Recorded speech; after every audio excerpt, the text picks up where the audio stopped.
और हमारी जो मम्मी थी वो लोगों के घर वगैरह काम करती थी, जिससे वो गुजारा हमारा चलता था। घर का और खर्चा है वो भी मेरे को लगता नहीं है कि दो वक्त की रोटी भी इनको जो है वो नसीब होती होगी। का घर क्यों नहीं दिखा? एडमिनिस्ट्रेशन कहाँ है? एडमिनिस्ट्रेशन को ये घर नहीं दिखा? ये बंदा अपनी बेबसी से रो रहा है।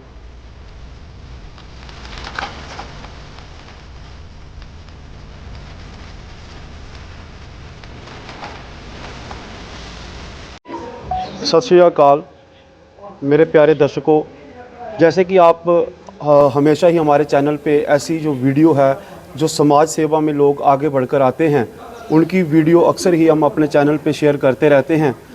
आज हम मौजूद हैं विलेज अबताल में, जहां पर एक ऐसा घर है जिनके ये कह लें कि उनके सिर पे छत है जो वो भी नहीं है, जो है वो भी इतनी बुरी हालात में है कि कभी भी वो छत गिर सकती है।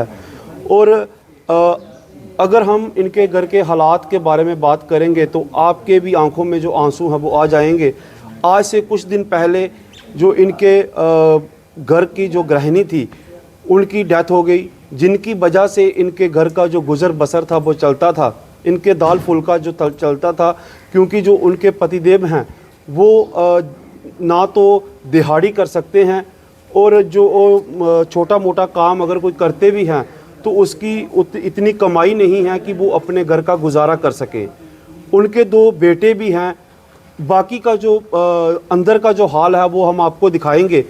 तो मैं कैमरामैन से कहूँगा कि वो अंदर की तरफ कैमरा घुमाएं और इनके जो घर के जो हालात हैं वो हालात ज़रूर हमारे जो दर्शक हैं उन्हें दिखाएं, क्योंकि हमें पता है कि जो हमारे दर्शक हैं वो भगवान का रूप हैं। अक्सर ही हम जब कि कभी भी कोई ऐसी वीडियो जो है अपने चैनल पे शेयर करते हैं तो आप लोग ज़रूर जो मदद है वो करते हैं। अभी कुछ दिन पहले जो हमने एक स्टोरी की थी उसमें भी आप लोगों ने बहुत ज़्यादा मदद की और उस परिवार का जो घर है वो बनकर आज तैयार हो गया। मैं चाहता हूँ कि आप लोग उसी तरह से जो इस परिवार की जो मदद है वो भी ज़रूर करें। बाकी की जो बात है, हमारे पास एक बहन पहुंची है जो कि समाज सेवा में हमेशा आगे रहती हैं, और आओ उनसे बात करते हैं कि वो उनका जहाँ पर आना कैसे हुआ, उनको यहाँ की इन्फॉर्मेशन है जो वो कैसे मिली और वो क्या करना चाहती है इस परिवार के लिए। हम उनसे भी बात करेंगे। जी सत श्री अकाल मैम, अपना नाम बताइए, हमारे दर्शक जो आपको देख रहे हैं तो उनको अपना परिचय जो है वो ज़रूर दीजिए, और कैसे आपका यहाँ आना हुआ उसके बारे में भी ज़रूर बताइए। सत श्री अकाल, मेरा नाम मोना है, मोना डोगरा।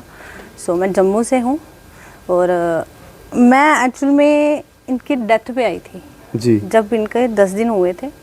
मैं उस दिन आई थी, तो मेरे कुछ रिलेटिव हैं जो यहाँ पे आए हुए थे, तो उन्होंने मुझे बोला कि बेटा 1 सेकंड आपको उनके घर की कंडीशन बतानी है, आगे आप देख लेना कैसे करना है, सिर्फ एक बार उनके घर चलो। इन्होंने शायद गुरुद्वारे में रखा हुआ था 10 दिन का।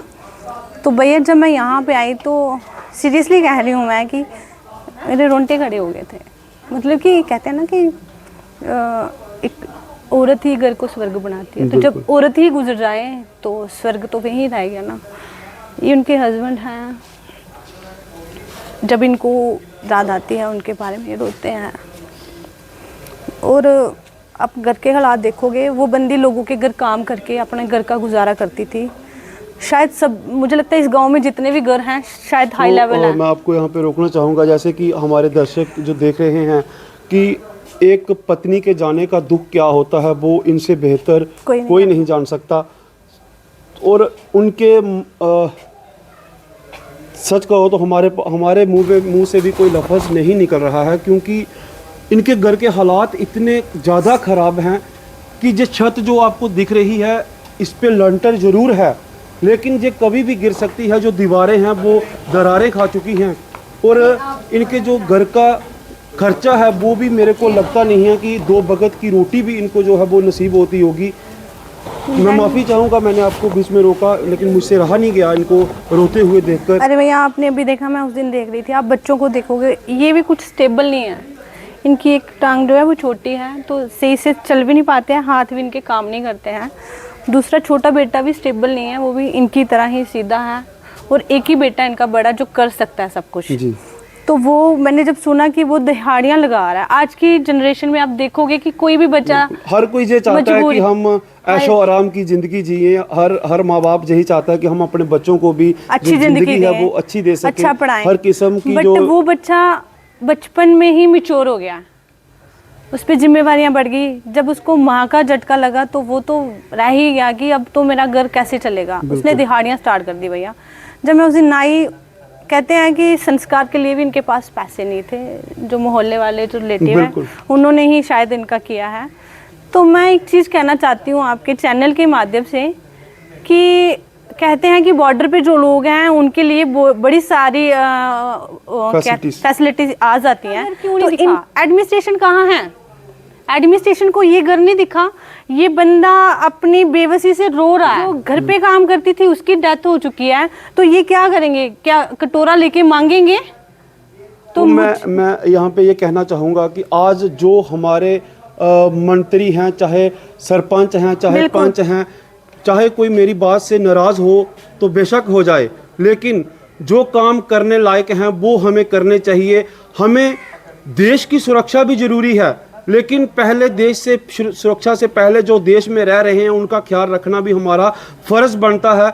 और जो प्रधानमंत्री आवास योजना के तहत हमारे जो घर बन रहे हैं वो इन जैसे गरीबों के क्यों नहीं बन रहे? वो हमेशा ही पीछे रह जाते हैं।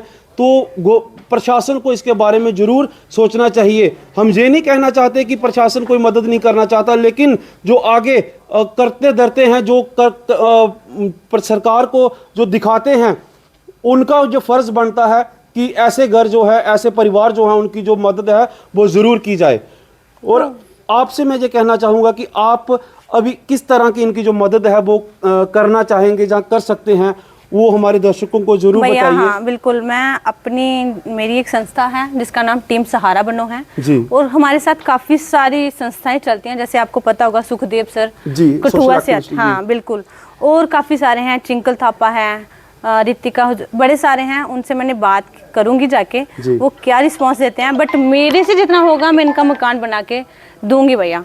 और दूसरा नंबर मैं ये कहूँगी, चलो आज तो हम बन चुके हैं इनके, हम इनका मकान बना के भी दे देंगे, कल को इनका खाने पीने का कौन करेगा? वो बच्चा कब तक दिहाड़ी लगाएगा?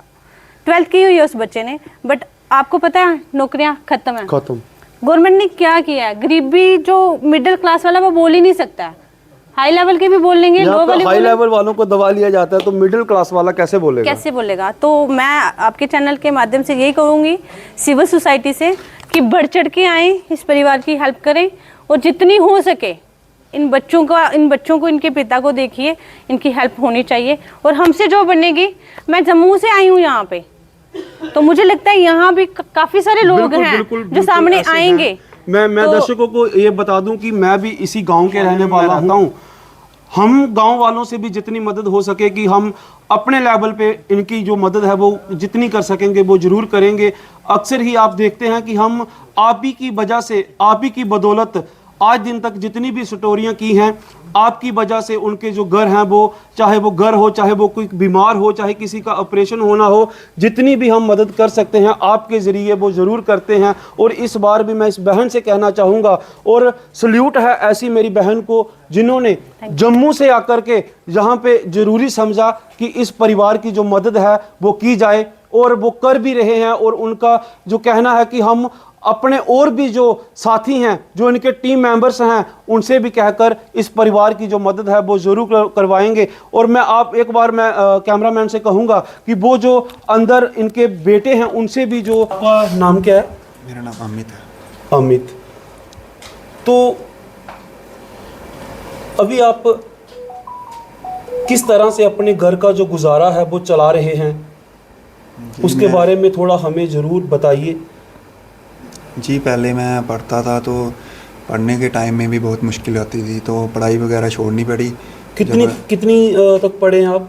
हमने 12th पास कर ली थी मैंने, और जब कॉलेज जाने के टाइम था तो पढ़ना चाहते हो? पढ़ना चाहते थे, लेकिन कॉलेज बहुत दूर है इधर से, और 100-150 रुपया किराया लग जाता है आने जाने का, और इस वजह से कॉलेज वगैरह छोड़ दिया था, घर जा नहीं पाए। और पैसे की वजह से और फिर जैसे तैसे गुजारा चल रहा था। मम्मी हमारी खाना खाना वगैरह दे देते थे, सब कुछ बनाते थे। मम्मी क्या कढ़ाई सिलाई का काम भी करते थे? जी जी, वो ऐसा काम करते थे। तो और उसी से गुजारा उसी से जो घर का है वो चलता था? हाँ, क्योंकि पापा तो उनके हाथ पैर इतने अच्छे काम करते नहीं हैं, दिहाड़ी वगैरह नहीं लगा पाते वो। तो फिर जब मम्मी बीमार हो गए, शुगर लेवल बहुत बढ़ गया था, तो जो लोकल इलाज होता है वो हम नहीं करवा पाए इतना अच्छा। लेकिन जब मतलब कि वो भी फाइनेंशियल तौर पे वीक होने की वजह से आप वो भी जो इलाज है वो नहीं करवा पाए। जी, और तो जो प्रधानमंत्री द्वारा जो एक कार्ड बना हुआ है आयुष्मान कार्ड, तो उसके थ्रू आपका इलाज नहीं हुआ? हाँ, उसके थ्रू हमने जब वहाँ पे पहुँचे तब तक देर हो चुकी थी कि जो हम लोकल दिखाना था, जो इधर वगैरह दिखाना था, वो हम इतना अच्छा नहीं दिखा पाए। और जब अब ये सोच आती है कि हमारे पास अगर पैसे होते, हम ठीक कंडीशन में होते, तो शायद हमारी वो माँ की जान बच बच जाती। अभी तो वो सोच आती है। तो फिर तो याद आती है अभी माँ की याद तो आती है और आती रहेगी, वो वैसे ही रहेगा। वो उनके जाने का जो मतलब बहुत ज़्यादा घाटा आपको अभी महसूस हो रहा होगा। जी, जो क्योंकि गरीबी जैसे तैसे हम काट रहे थे, लेकिन जो हमारी वो जो माँ चलेगी वो उसका घाटा कभी पूरा नहीं वो होगा। नहीं पूरे कर पाएंगे। वो तो हम वैसे ही ऐसे ही रह जाते। तो ये आंटी हमारी जो आए, उन्होंने आवाज़ उठाई कि ऐसा होना चाहिए, और उनकी बदौलत जो आज आए हैं, जो आपके हम पहुंचा पा रहे हैं अपनी आवाज़ आपके थ्रू। नहीं तो ये भी हम नहीं पहुंचा पाते, शायद ऐसे ही रह जाते।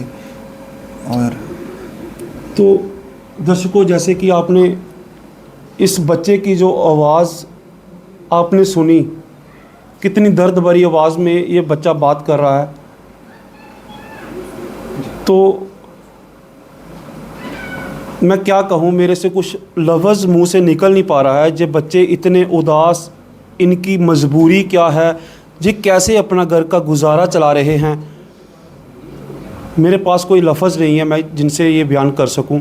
तो मैं आपसे यही विनती करूंगा लास्ट में कि इस परिवार की जितनी भी आप मदद कर सकते हैं वो ज़रूर करें। अगर आप फाइनेंशियल तौर पे, मैं अक्सर ही कहता हूं कि अगर आप फाइनेंशियल तौर पे मदद नहीं भी कर सकते हैं तो इस वीडियो को इतना शेयर कीजिए कि कोई, जैसे हमारी एक बहन आज जहाँ पे पहुँची है, आपकी वीडियो शेयर करने की वजह से कई ऐसे समाज सेवी होंगे जो इनकी मदद के लिए आगे आएंगे। तो मैं आपसे यही रिक्वेस्ट करूँगा कि ज़रूर आप इस वीडियो को शेयर भी करें, और अगर मदद कर सकते हैं तो मदद भी ज़रूर करें। आपका दिया हुआ एक रुपया भी इनके काम आएगा, इनका घर बन जाएगा, इनके घर का गुजारा चलने लगेगा। तो मैं आपसे यही विनती करूँगा कि ज़रूर जितनी भी आप मदद कर सकते हैं वो ज़रूर करें। सत श्री अकाल।